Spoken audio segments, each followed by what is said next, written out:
Shorts video வந்து போட்டிருந்தேன். நம்ம வீட்டுக்கு வந்து வாசல்ல ஒரு பப்பி வந்து வந்தது, அதோட அம்மா வந்து இல்லைன்னு சொல்லிட்டு நிறைய பேர் வந்து பாசிட்டிவ் கமெண்ட்ஸ் வந்து கொடுத்துருந்தீங்க. ப்ளஸ் இன்னைக்கு வந்து அந்த பப்பிக்கு வந்து சாலிட் ஃபுட் கொடுக்கலான்னு சொல்லிட்டு தான். ஒரு தாய் இல்லாத ஒரு குழந்தை எவ்வளோ ஒரு கஷ்டப்படுமோ அதே மாதிரி தாங்க இந்த பப்பியும். அதோட அம்மா இருந்திருந்தா வேலைக்கு அதுக்கு வந்து கரெக்டாக வந்து பால்லாம் வந்து கொடுக்கும். எனக்கு வந்து கரெக்டாக எவ்வளோ மணி நேரத்துக்கு ஒரு தடவை வந்து பால் தயிர்லாம் வந்து கொடுக்கணும்னு கூட தெரியாதுங்க. ஒரு 1.5 hours ஒரு தடவை வந்து கொஞ்சமாக பாலும் தயிருமா மாற்றி மாற்றி வந்து கொடுத்தோம்.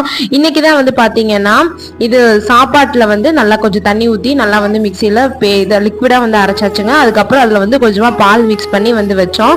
பப்பி வந்து நல்லாவே வந்து விரும்பி சாப்பிட்டுச்சுங்க. ரொம்ப வந்து நல்ல பிள்ளையா வந்து இருக்குங்க இந்த பப்பி.